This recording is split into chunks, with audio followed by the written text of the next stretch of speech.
Vous pensez encore que l'univers est un endroit vide, silencieux, presque désert, avec quelques galaxies perdues dans une immensité noire. C'est ce que nous pensions tous. Et c'est précisément cette idée que le télescope James Webb vient de détruire. Ce que vous allez entendre maintenant n'est pas une hypothèse, ni une théorie futuriste. Ce sont des observations directes, captées par l'instrument le plus puissant jamais construit pour regarder le cosmos. Et ce qu'il a révélé est profondément inconfortable. Avant d'aller plus loin, abonnez-vous à la chaîne. Ici, nous ne parlons pas d'espace pour rêver, mais pour comprendre ce que l'univers nous dit vraiment, même quand la vérité donne le vertige. Pendant des décennies, nous avons regardé le ciel en pensant observer le vide. Nous appelions cela le noir cosmique, l'obscurité entre les galaxies, le néant. Mais le James Webb nous montre aujourd'hui que ce vide n'a jamais existé.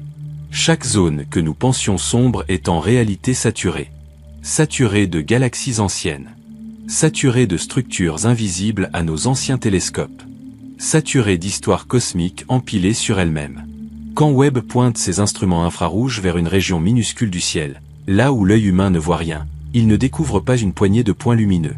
Il découvre une muraille. Une densité presque absurde de galaxies, si nombreuses qu'elles se chevauchent dans le temps et dans l'espace. Certaines de ces galaxies existaient lorsque l'univers n'était encore qu'un enfant. D'autres se sont formées bien avant que notre Soleil n'allume sa première étincelle. Et pourtant, elles sont toutes là, empilées dans une seule image. Ce que cela signifie est vertigineux. Nous ne regardons pas à travers l'univers comme à travers une fenêtre dégagée. Nous regardons à travers une forêt cosmique si dense qu'il n'existe presque aucun espace libre entre les mondes. Chaque point lumineux dans les images du James Webb n'est pas une étoile. C'est une galaxie entière. Des milliards d'étoiles. Des milliards de systèmes planétaires potentiels. Des milliards d'histoires possibles. Pendant longtemps, nous avons cru que l'univers devenait plus simple quand on regardait plus loin. Moins de matière. Moins de structure. Moins de complexité. Le James Webb montre exactement l'inverse. Plus nous regardons loin, plus l'univers devient peuplé. Plus il devient dense. Plus il devient difficile à comprendre. Et soudain, une question dérangeante apparaît. Si l'univers est aussi rempli, aussi saturé de galaxies, aussi ancien et actif, pourquoi le silence est-il si profond? Pourquoi, dans cette immensité surpeuplée, notre planète semble-t-elle si seule? Ce documentaire n'est pas là pour vous rassurer. Il est là pour vous confronter à l'échelle réelle du cosmos. À une réalité où la Terre n'est pas au centre. À une réalité où notre existence ressemble moins à une évidence qu'à une improbabilité statistique. Ce que le James Webb a révélé n'est pas seulement une image plus nette. C'est un changement de perspective. Un choc conceptuel. Une invitation à repenser notre place dans un univers qui n'a jamais été vide. Et ce n'est que le début. Pour comprendre pourquoi le James Webb a changé notre vision de l'univers, il faut d'abord comprendre une chose essentielle. Le problème n'a jamais été l'univers. Le problème, c'était nos yeux. Pendant des décennies, nous avons observé le cosmos avec des instruments conçus pour voir la lumière visible, la même lumière que nos yeux perçoivent. Et dans ce spectre, l'univers lointain paraît sombre, clairsemé, presque vide. Mais ce n'était qu'une illusion. L'univers ancien ne brille pas comme le nôtre. Sa lumière est étirée, étouffée, allongée par l'expansion même de l'espace. Ce phénomène transforme la lumière visible en une lueur infrarouge, invisible pour les télescopes traditionnels. Hubble, malgré toute sa grandeur, regardait le passé cosmique comme à travers un filtre opaque. Il voyait quelques formes floues là, où il y avait en réalité des structures entières. Il voyait des silences là, où il y avait du mouvement. Le James Webb, lui, ne regarde pas le ciel comme une photographie. Il le lit comme une archive thermique du temps. Chaque particule de poussière cosmique, chaque étoile naissante, chaque galaxie primitive émet une signature infrarouge. Et soudain, ce que nous appelions le noir s'illumine. Des régions entières du ciel, autrefois considérées comme vides, explosent de détails. Des galaxies apparaissent là où il n'y avait rien. Des amas surgissent derrière des voiles de poussière que nous ne pouvions tout simplement pas traverser auparavant. Ce n'est pas que l'univers soit devenu plus rempli. C'est que nous avons enfin appris à le regarder correctement. Imaginez marcher dans une forêt dense la nuit, munie d'une simple lampe torche. Vous verriez quelques troncs, quelques formes isolées. Puis, soudain, Vous allumez un projecteur thermique. La forêt entière se révèle. Chaque arbre, chaque animal, chaque mouvement. C'est exactement ce que le James Webb a fait à l'échelle cosmique. Et ce changement de regard entraîne une conséquence vertigineuse. Si l'univers ancien était déjà aussi structuré, aussi peuplé, aussi complexe, alors la formation des galaxies a été bien plus rapide et violente que nous ne l'imaginions. Cela signifie que le cosmos n'a pas lentement émergé du chaos. Il s'est organisé avec une efficacité presque inquiétante. Les premières galaxies ne sont pas de simples brouillons. Elles sont massives, riches, dynamiques. Elles contiennent déjà des étoiles âgées, des métaux lourds, des signes d'évolution avancée. En d'autres termes, l'univers n'a pas attendu patiemment pour devenir ce que nous voyons aujourd'hui. Il s'est précipité. Et cela pose un problème profond à nos modèles. Car plus l'univers ancien est organisé, plus la question devient troublante. Qu'est-ce qui a orchestré une telle rapidité? Le James Webb ne nous donne pas encore toutes les réponses. Mais il a détruit une certitude confortable. Celle d'un cosmos simple, lent, prévisible. Nous découvrons maintenant un univers jeune, dense, saturé de structures, déjà vieux avant même que nous ayons commencé à exister. Et si notre idée du commencement était fausse? Et si le cosmos avait toujours été bien plus actif que nous ne le pensions? Dans le prochain chapitre, nous allons plonger dans l'image qui a tout changé. Le champ profond du James Webb. Une seule image qui contient plus de galaxies que ce que l'humanité avait observé en des siècles. Il existe une image qui a marqué un point de non-retour dans notre compréhension de l'univers. Une image si dense, si chargée d'informations, qu'elle a bouleversé des décennies de certitudes scientifiques. Cette image s'appelle le champ profond du James Webb. À première vue, elle semble presque banale.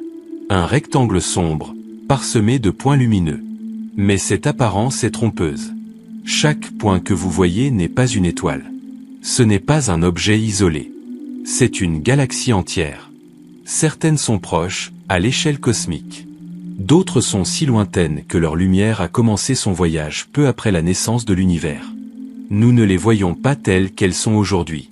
Nous les voyons telles qu'elles étaient il y a des milliards d'années. Ce qui rend cette image vertigineuse, ce n'est pas seulement la distance. C'est la densité.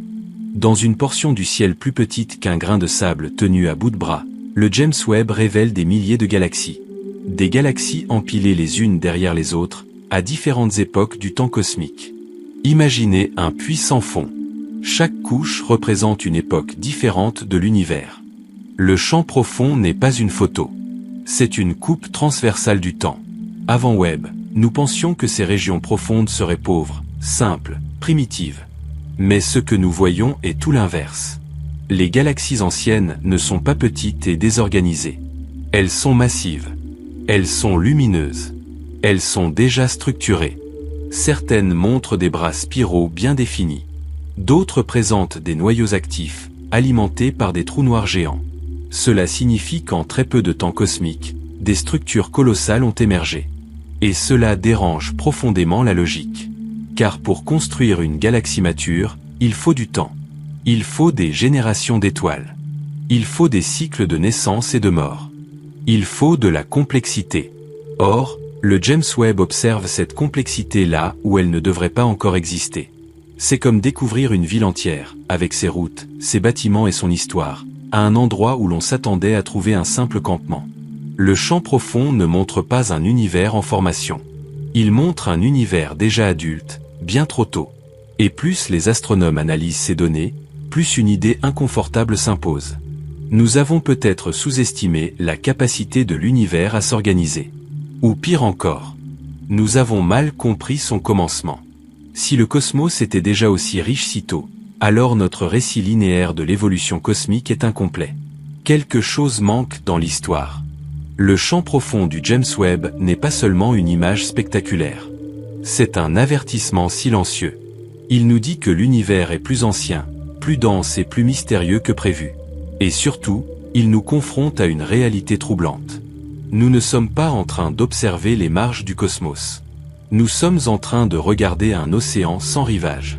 Dans le prochain chapitre, une question devient inévitable. Si l'univers est aussi rempli, aussi ancien et aussi actif, pourquoi n'entendons-nous rien? Face à cette profusion de galaxies, une question devient impossible à éviter. Elle surgit naturellement, presque malgré nous. Si l'univers est aussi rempli, aussi ancien, aussi densément peuplé, pourquoi le silence est-il si absolu? Chaque image du James Webb est une provocation. Elle montre des milliards de mondes potentiels. Des étoiles par milliers dans chaque galaxie. Des planètes qui ont eu des milliards d'années pour se former, évoluer, changer. Statistiquement, l'idée que la Terre soit unique devient difficile à défendre. Et pourtant, malgré cette abondance cosmique, nous n'avons jamais perçu le moindre signe clair d'une autre intelligence. Pas de signal. Pas de structure artificielle évidente. Pas de trace indiscutable. Ce contraste est glaçant. Plus l'univers apparaît plein, plus son silence devient inquiétant. Avant le James Webb, le paradoxe était abstrait. Aujourd'hui, il est visuel. Il est inscrit dans chaque pixel de ces images profondes. Nous savons maintenant que le cosmos n'est pas un désert. Il ressemble davantage à une mégalopole infinie. Et pourtant, aucune lumière ne semble répondre. Cela nous oblige à envisager des hypothèses inconfortables. Peut-être que la vie intelligente est incroyablement rare. Non pas parce que l'univers manque de matière, mais parce que les conditions exactes sont presque impossibles à réunir. Ou peut-être que la vie est fréquente, mais qu'elle disparaît vite. Les civilisations pourraient s'éteindre avant d'avoir le temps de laisser une empreinte durable dans le cosmos. Victimes de leur propre technologie, ou de phénomènes cosmiques que nous comprenons à peine. Une autre possibilité est encore plus troublante. Peut-être que nous regardons mal. Comme avant le James Webb, quand nous confondions obscurité et vide. Et si le silence n'était qu'une illusion, créée par nos instruments limités, nos méthodes naïves, notre perspective humaine? Le James Webb nous a déjà prouvé une chose essentielle. Ce que nous appelions rien était en réalité saturé d'existence. Alors une question s'impose. Et si ce que nous appelons silence était, lui aussi, une erreur d'interprétation? Peut-être que les autres formes de vie ne communiquent pas comme nous. Peut-être qu'elles ne laissent pas de signaux radio. Peut-être qu'elles existent sur des échelles de temps ou d'énergie qui nous échappent totalement. Le paradoxe ne nous dit peut-être pas que nous sommes seuls. Il nous dit que nous sommes encore aveugles. Et cette idée est profondément déstabilisante. Car elle signifie que l'univers pourrait être rempli de présences, sans que nous ayons la moindre capacité de les percevoir. Le James Webb n'a pas encore trouvé la vie. Mais il a rendu son absence bien plus difficile à expliquer. Et plus nous avançons dans cette exploration, plus une vérité s'impose. Ce télescope ne nous rassure pas. Il nous met face à notre ignorance. À mesure que les images du James Webb s'accumulent, une idée dérangeante s'impose lentement. Notre planète, que nous avons toujours perçue comme spéciale, commence à perdre son statut privilégié. Pendant des siècles, la Terre a occupé une place centrale dans notre imagination. Le berceau de la vie. Un miracle cosmique. Une exception dans un univers hostile. Mais face à cette profusion de galaxies, cette certitude vacille. Chaque galaxie révélée par le James Webb contient des milliards d'étoiles. Et autour de ces étoiles, des mondes innombrables peuvent exister. Des mondes qui ont eu plus de temps que la Terre pour évoluer. Plus de temps pour expérimenter. Plus de temps pour échouer, ou réussir. À l'échelle cosmique, notre planète apparaît tardive. Presque improvisée. Comme un événement secondaire dans une histoire bien plus vaste. Ce constat n'est pas seulement scientifique. Il est profondément existentiel. Si la vie peut émerger ailleurs avec la même facilité qu'ici, alors notre présence n'est pas une exception.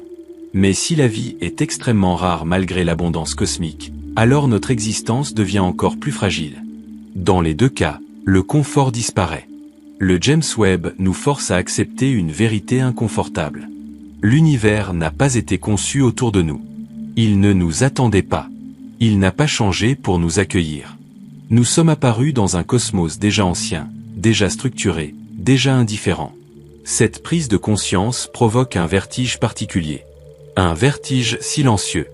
Celui de comprendre que l'histoire humaine occupe une fraction infinitésimale du temps universel. Toutes nos civilisations, toutes nos guerres, toutes nos croyances. Tout cela se déroule sur une poussière cosmique, autour d'une étoile moyenne, dans une galaxie parmi des milliards. Et pourtant, malgré cette insignifiance apparente, quelque chose résiste. Nous sommes là, conscients, capables de regarder l'univers et de nous interroger sur notre place. Le James Webb ne nous enlève pas notre importance. Il la redéfinit. Notre valeur ne vient peut-être pas de notre rareté, mais de notre capacité à comprendre, à observer, à donner du sens à un cosmos qui n'en offre aucun spontanément. Mais cette idée soulève une dernière inquiétude. Si l'univers est aussi vaste, aussi ancien, aussi indifférent, combien de temps une civilisation peut-elle réellement durer? À ce stade, une hypothèse devient impossible à ignorer. Et si le silence de l'univers n'était pas un mystère, mais une conséquence naturelle? Le James Webb nous montre un cosmos ancien, dense, extraordinairement actif. Un univers qui a eu tout le temps nécessaire pour voir naître des civilisations bien avant la nôtre. Et pourtant, aucune trace évidente ne subsiste. Cela suggère une idée inquiétante. Les civilisations pourraient être éphémères. Peut-être que la vie intelligente apparaît souvent, mais disparaît presque aussitôt à l'échelle cosmique. Chaque civilisation pourrait traverser une fenêtre extrêmement courte. Un moment fragile entre la découverte de la technologie et sa propre destruction. Le progrès, dans ce scénario, n'est pas une promesse. C'est un risque. Les mêmes outils qui permettent à une espèce de comprendre l'univers peuvent aussi provoquer son extinction. Effondrement écologique. Technologie incontrôlée. Conflits irréversibles. À l'échelle d'une galaxie, ces événements laissent peu de traces. Une civilisation peut s'éteindre sans jamais être visible depuis une autre étoile. Le James Webb nous montre un univers rempli de mondes. Mais rien ne garantit que ces mondes soient habités longtemps. Une autre possibilité est encore plus troublante. Les civilisations avancées pourraient apprendre à se taire. Dans un cosmos aussi ancien et imprévisible, attirer l'attention pourrait être dangereux. Le silence deviendrait alors une stratégie de survie. Non pas un signe d'absence, mais de prudence. Cela transforme complètement notre manière d'interpréter le ciel.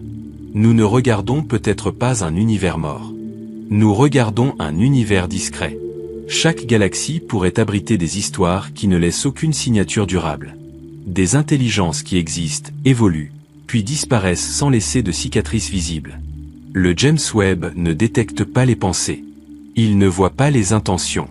Il observe la matière, la lumière, la structure.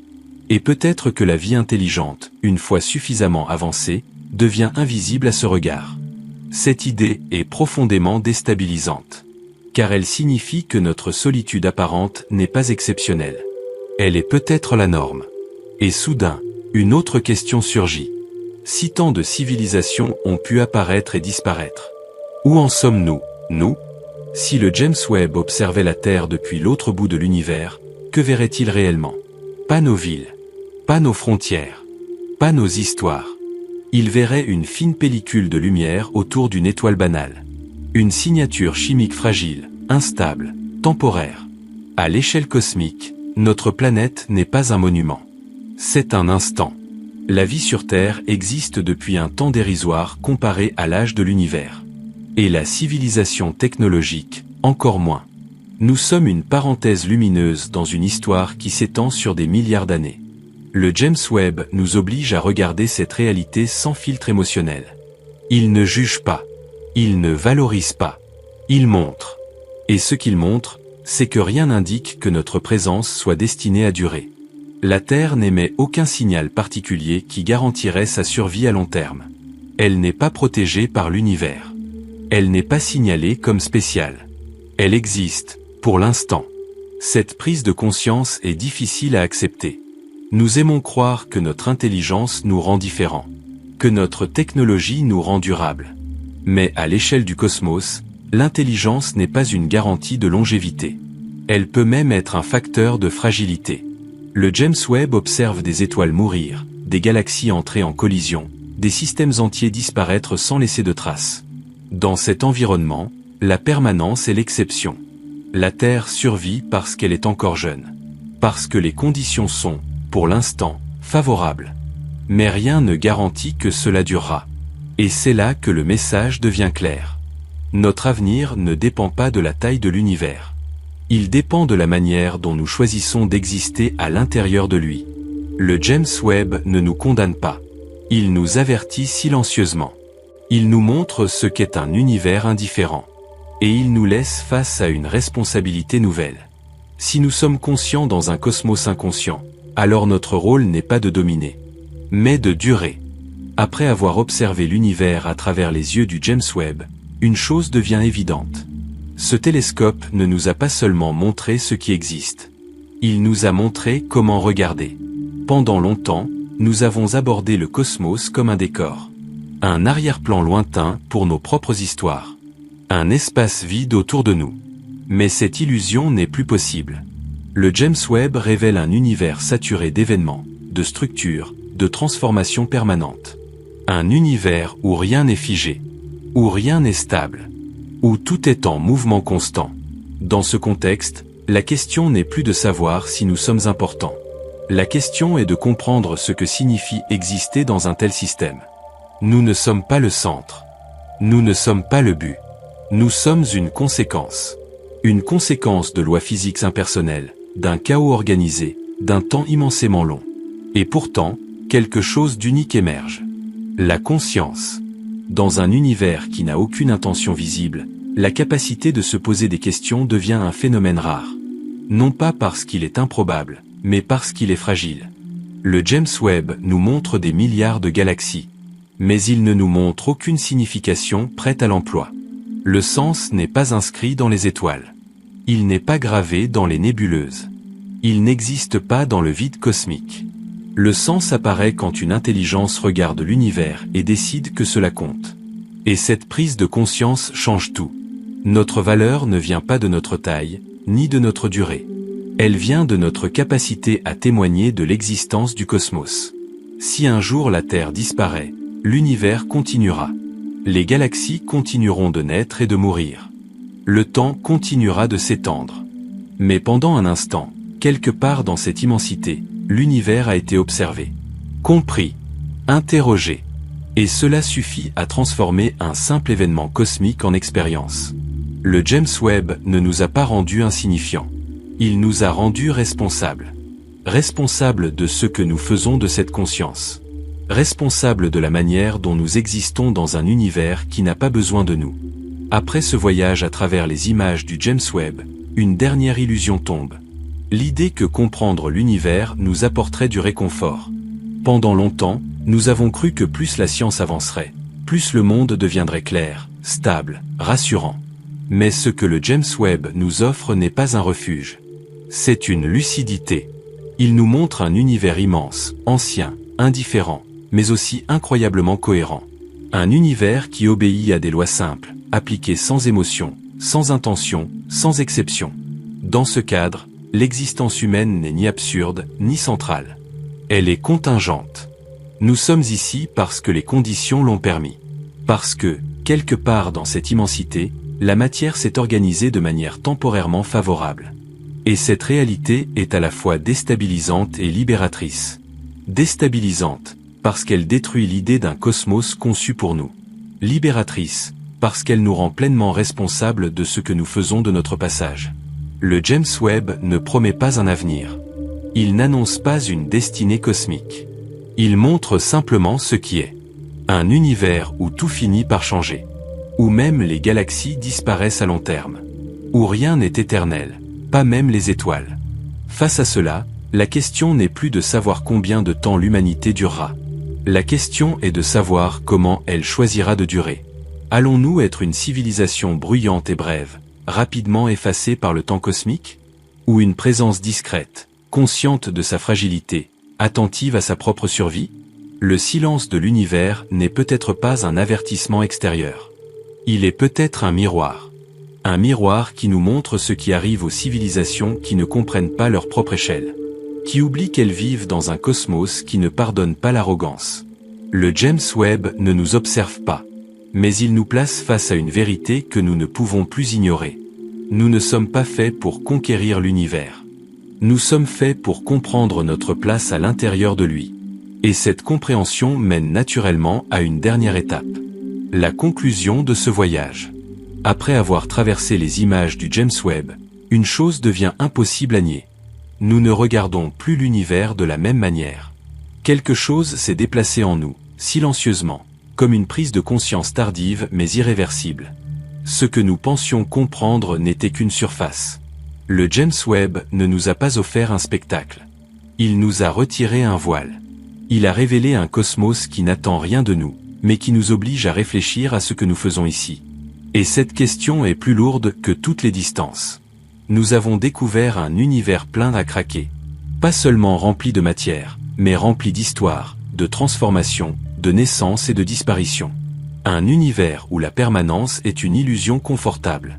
Un univers où tout finit par changer. Face à cette immensité, notre instinct est de chercher une place spéciale. Un rôle central. Une justification cosmique à notre existence. Mais le James Webb ne confirme rien de tout cela. Il ne nous humilie pas. Il nous remet à notre juste échelle. Ni insignifiante, ni centrale. Simplement réelle, ici et maintenant. Nous existons dans un intervalle fragile. Entre un passé cosmique qui n'avait pas besoin de nous, et un futur qui continuera sans nous. Et dans cet intervalle minuscule, nous avons conscience de regarder. C'est peut-être là notre seule singularité.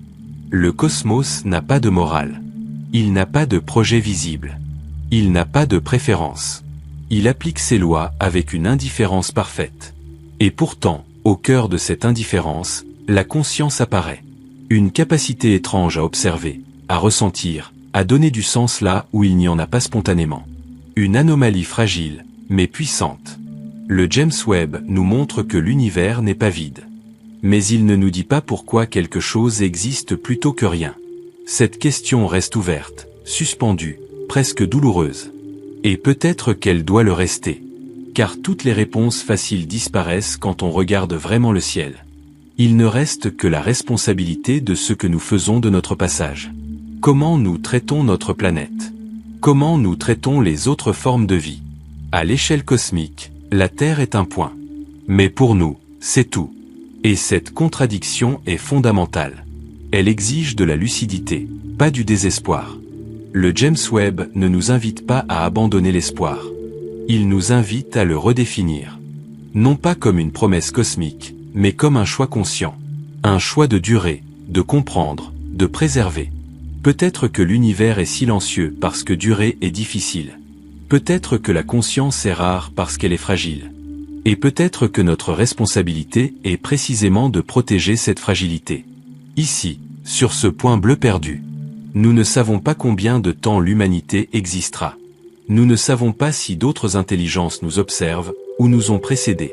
Mais nous savons une chose désormais. Nous ne sommes pas seuls dans un univers vide, nous sommes conscients dans un univers plein. Et cette conscience a un prix. Celui de ne plus pouvoir détourner le regard. Celui de ne plus pouvoir prétendre que notre existence est sans conséquence. Celui d'assumer notre place, même si elle est minuscule. Le James Webb continuera d'observer longtemps après nous. Il révélera d'autres vérités, d'autres abîmes, d'autres vertiges. Mais ce qu'il a déjà changé est irréversible. Notre manière de nous percevoir. Nous ne sommes pas les maîtres du cosmos. Nous ne sommes pas ses spectateurs passifs non plus. Nous sommes une partie consciente d'un tout inconscient. Et cela suffit à rendre notre existence précieuse. Si ce voyage vous a fait ressentir ce vertige, alors vous avez compris l'essentiel. La science ne sert pas seulement à expliquer. Elle sert à situer, à rappeler ce que nous sommes, et ce que nous ne sommes pas. Si ce contenu vous a apporté une nouvelle perspective sur l'univers et sur vous-même, abonnez-vous à la chaîne. Ici, nous explorons le cosmos non pas pour rêver, mais pour comprendre notre place réelle dans l'immensité. Et dites-moi en commentaire une chose simple, mais essentielle. Après avoir vu l'univers à travers les yeux du James Webb, vous sentez-vous plus petit ou plus responsable ?